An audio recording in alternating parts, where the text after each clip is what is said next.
What's up guys, Josh aka Savage Hydra here, and welcome to the second episode in the Top N series. Today's episode is going to be a top 5 looking at my personal favourite Mega Evolutions. Quick disclaimer, I guess, it's probably something I should put in as standard in these videos. All these things are personal opinions. There's some merit on their competitive viability, but a lot of it is based on just design and the things that I like about the Mega Evolutions. So without dragging on any longer, I will get straight into number 5. Number 5 is probably going to be a bit predictable that something like this is on the list, but I am going to be choosing Mega Charizard Y. Mega Charizard Y is something I like because of how simple its design is.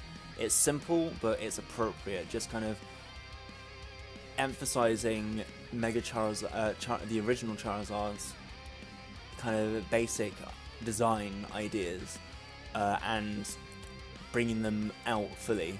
In terms of competitive use, Drought is a massive perk. Having stab fire moves in the sun on demand is really useful, and it's got some nice boost to its offensive stats. Unfortunately, it is still fire flying, so incredibly vulnerable to stealth rocks, but that's something you just have to play around. And the other thing, as I said a few times in the first top N video, is that there's a certain amount of finesse to his design, and I really like that compared to, say, the rather brutish nature of Charizard X's design. Don't get me wrong, that's definitely appropriate for Charizard X, but I much prefer the design of Mega Charizard Y. So our number 4 spot is going to go down to a personal favourite dark type of mine, Houndoom, Mega Houndoom. Again, it's something that keeps to the core ideas of the Pokemon, but emphasizes them and brings them out fully. A generally awesome design with all the bone structures. It really keeps Houndoom's core idea of the Hellhound going, and that's something I really like. I like Houndoom's design from the get-go, and this on top is fantastic. The only real downside is the fact that its ability is solar power, which kind of isn't really useful unless you have something with Drought, which pretty much the only thing that's accessible is Ninetales, and that means that you have to be using Houndoom in OU, where he's just suboptimal anyway. Houndoom does have some real punch behind it now with its Mega Evolution, especially if you have Nasty Plot, and Foul Play and Sucker Punch can be nice split offense moves that you can use on him, because he has some nice spread offenses. But really, just Mega Houndoom gave it a nice punch behind what was already a pretty decent but Pokemon that was held back a lot by some certain drawbacks that really kind of got it stuck in a rut. Mega Houndoom doesn't entirely solve the situation for it, but this is pretty much just here on pure merit of its design. I absolutely love it. So moving on to our number 3 slot, and I am going to be choosing Bayonet. Mega Bayonet again. This is going to be probably a recurring theme in this video. The design again keeps with the whole marionette or doll idea of Bayonet, and takes that another step further. All the zips and the opening and the fingers and the looking really menacing and I just really like the design, and especially when it does the Mega Evolution, the animation where it just kind of like pops all the stuff out and it's like rah. I really like that. It makes good use of Prankster as well, despite not being able to have Prankster on the turn it Mega Evolves. Protect solves that issue. It's got access to nice priority anyway in Shadow Sneak or Sucker Punch. Add in Taunt, Thunder Wave, and Priority Destiny Bond is an absolute nightmare to deal with. So it's something to keep an eye out whenever you see a Mega Bayonet. It does also give it something unique in that Prankster Destiny Bond, Priority Destiny Bond, is something that I'm pretty sure is unique only to Bayonet. So it does have that little extra niche with it now that really kind of gives it its own thing. It also has a sky high attack stat, like I think it's base 160 or I think it's 160 base attack. It's huge. It can really seriously deal some damage if you give it the opportunity to. So Mega Bayonet is going to be taking my number 3 slot. Almost to number 2, the penultimate Mega Evolution, and if you've seen my first video, you probably understand why that is Mega Ampharos.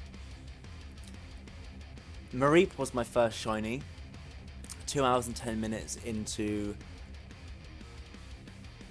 Black 2, yeah, that's one. And it was a pink Mareep, well, blue Mareep with pink fluff.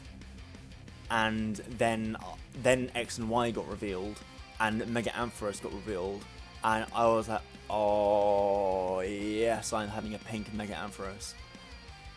So obviously the stereotypical Amphabulous, definitely a good model for L'Oreal, all that sort of thing.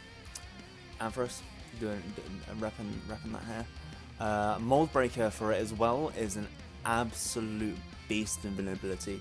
At first glance, it doesn't seem to do much for Ampharos, because Mold Breaker, for those not completely informed, is the ability that ignores other abilities, essentially. So, for example, you can Thunder Wave through Limber, or you can Earthquake through Levitate, and stuff like that. And obviously Mega Ampharos doesn't really have access to a lot of support moves that can bypass abilities, but there are a few things that it does do which are really, really good. With its massive special attack stat, the ability to ignore Sturdy is a massive perk.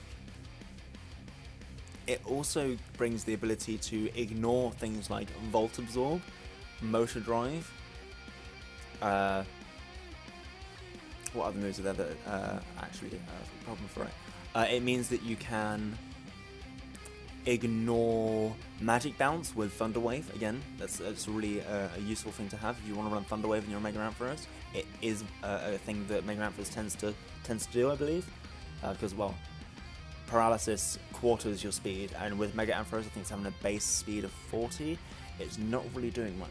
So slowing down your opponents and potentially preventing them from moving is a really good idea with Ampharos.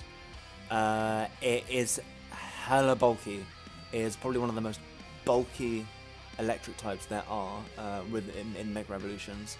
And with the dragon typing, because dragons are cool, it really gives it some nice resistances to it. It does add another 2 weaknesses to Ice and Fairy. And Dragon, well, 3 weaknesses, Ice, Fairy, and Dragon. But with Ground being Electric's only weakness anyway, it doesn't really hurt to have a couple more weaknesses in exchange for having resistances to Fire, a 4x resistance to Electric, resisting Water, resisting Grass. It really, really gives it a lot more play potential. And Ampharos isn't even bad anyway as it is, but Mega Ampharos really, really comes into its own. So now, number 1 on my list is going to go to none other than Mega Altaria.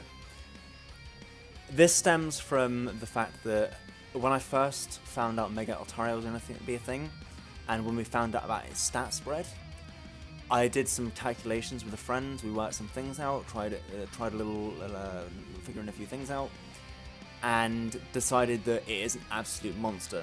People thought, it'll go into UU, it's kind of low UU, it won't be used that much. Altaria's PU still, or NU or something like that. It just went straight into OU, and we saw it coming a mile off. As I said, it's an absolute machine of a Pokemon. Altaria was pretty much one of the most irrelevant dragon types, full stop. Even things like Druddigon overshadow it. And then suddenly Mega Altaria comes into play, you have a Dragon Fairy, and suddenly it's an absolute machine, it's destroying things. With a very, very even stat spread, it means that it can do physical defense, special defense, physical offense, special offense. Dragon Dance, Cotton Guard, Roost, Heal Bell, it can literally do everything. It's the perfect place for it in a team as a Mega. It's absolutely fantastic. And Dragon Fairy is an absolutely phenomenal typing in terms of defenses and resistances. It has so much potential, and there's a reason why it went from well, it went straight to top tier.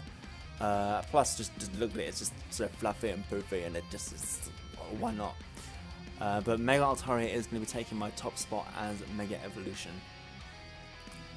So that will be it for this video. We got my favorites here. So to recap, number 5 is Mega Charizard Y. Number 4, Mega Houndoom. Number 3, Mega Banette. Number 2, Mega Ampharos. And number 1, the monster, Mercy, the Mega Altarian.